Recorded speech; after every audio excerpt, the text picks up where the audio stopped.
So let me ask you something. Why is every single cleric in most campaigns basically a frontline war medic or with a mace?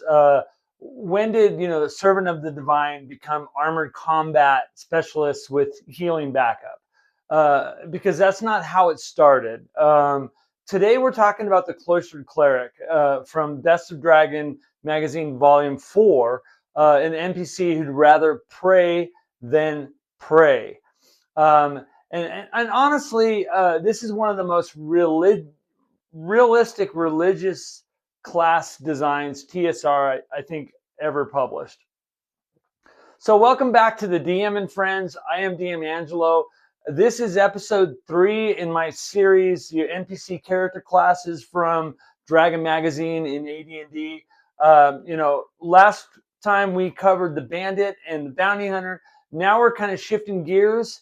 This one isn't violent, and it's about devotion. So Lakofka looked at the standard cleric and said, why are they battlefield priests, right? So in medieval society and, in Greyhawk style settings, in my opinion, not every priest is armored and swinging steel, right? Some are scholars, some are caretakers, some are theologians, who have never drawn blood at all. The cloistered cleric exists to answer this kind of gap, I believe. This is the temple-bound cleric, right? So the monastery scholar, the advisor, the one who preserves doctrine, not skulls, you know what I mean? And I think this matters. So the Cloistered Cleric is an NPC class, and it is originally from Dragon Magazine issue number 52 and reprinted in the Best of Dragon 4. They're not built for dungeon delving, not built for marching in the caves of chaos. They are prayer focused, ritual focused, knowledge based.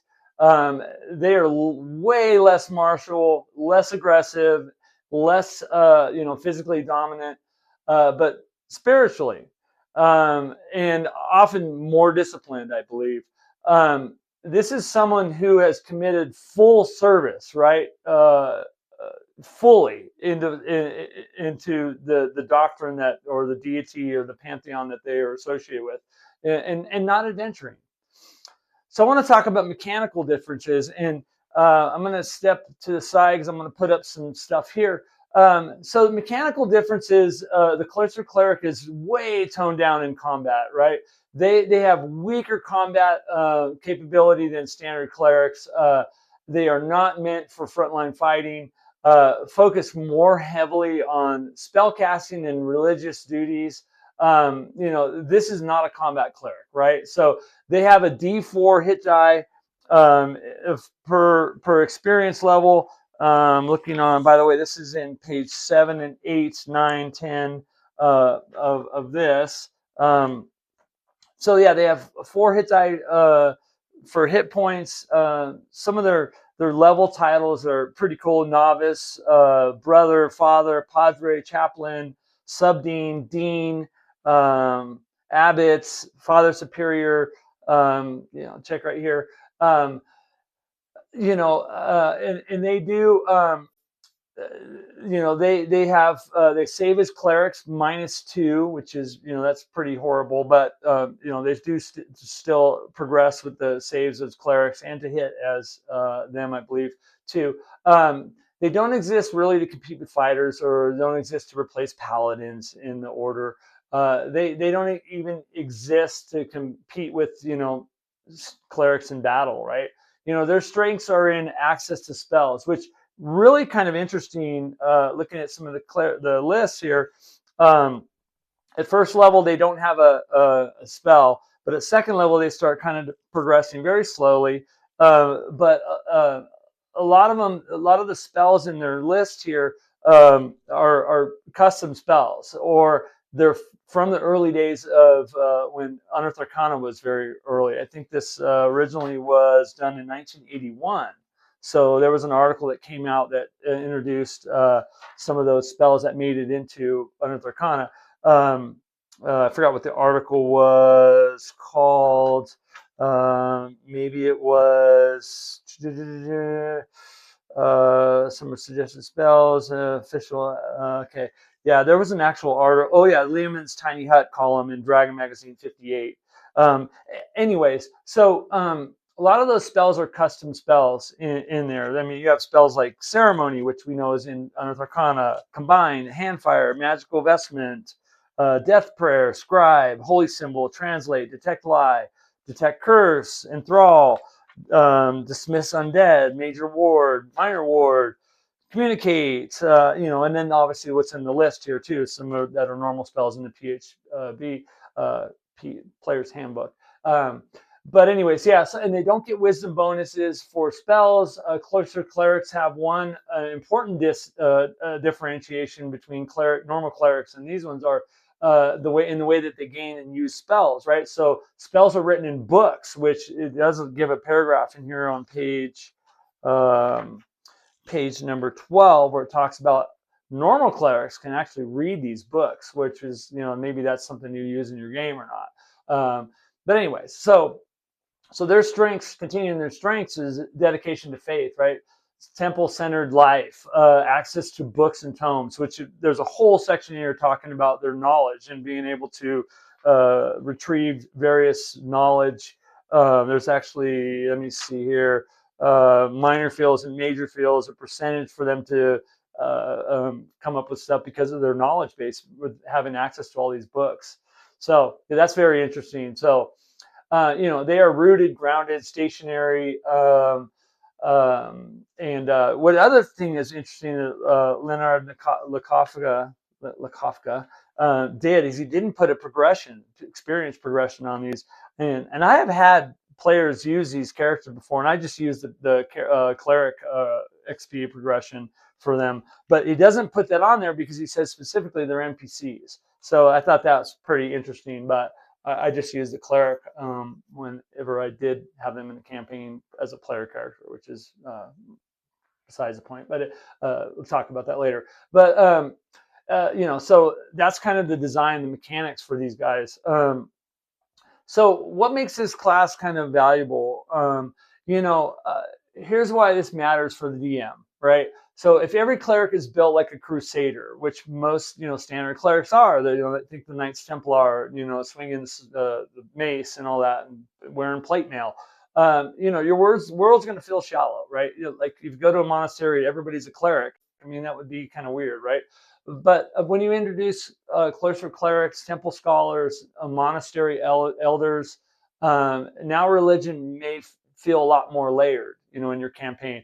The Cloistered Cleric becomes the one interpreting prophecy, the one maintaining holy texts, scribing, the one who advises rulers. They may never swing a mace, but they may, they might shape the kingdom, and that's power. So how to use them in your campaign, right? And I'm always talking about Greyhawk. So, maybe here's kind of 3 ways that I would throw out there that, are kind of wild, but maybe the temple authority figure denies a party access to sacred relics within the monastery. That could be somebody that's maybe being a blocker for them, or maybe the scholar who knows the ritual needed to stop a catastrophe of some sort and has to look this up, but refuses to leave the sanctuary. You know what I mean? Maybe it's a quiet spiritual mentor who recognizes corruption in the church, hierarchy before anybody else does. That could be a plot hook of something, but those are 3 examples. This NPC might work best when they have influence, knowledge, moral conviction, not combat stats. I mean, because these guys are not combative. I mean, they can be, but they're definitely not. And by the way, too, also, they're very limited in the weapons that they can choose. And that's, where was that exactly? There was very specific... such the flail is either too difficult or heavy. The footman's mace is too heavy. They were limited to what a cleric can use, but on more of a in the first column here on page 7, you'll see the weapons that they're able to. It's very limited. So common DM mistakes, I think, mistake number 1, treating all clergy as combatants, right? So mistake number 2, making temple leaders high-level battle monsters, right? That's kind of lazy. Religious institutions should feel more diverse. Some priest fights, some counsel, some preserve doctrine. Some are knowledge pits. If every holy symbol hides a warhammer, your world's going to start feeling like a video game, I think, instead of a setting. So, Tone, Lakofka's design implies something important. These clerics are disciplined. They're measured. They're not loud. They're not flashy. They may even seem physically, unimpressive, right? But spiritually, they're anchored, right? So when the Cloistered Cleric speaks, it should feel like someone, who has spent decades of reflection, right? I mean, this is what they're doing. They're studying, and they know the doctrine at levels that others wouldn't. They're not going to be a wandering adventurer with cure light wounds, on standby. So anyways, yeah. So I think this is a really cool NPC class that could add flavor to your religious sects, and it does talk about it in this article that they could be in any pantheon and they exist in any monastery, and I believe they could be. I mean, whether it's a lawful evil deity or a lawful good. So here's my kind of honest take on it. The Cloistered Cleric is one of the NPC classes that doesn't look exciting on paper, obviously. It won't win fights, and it won't steal scenes, right? But it deepens your world. It's going to deepen your world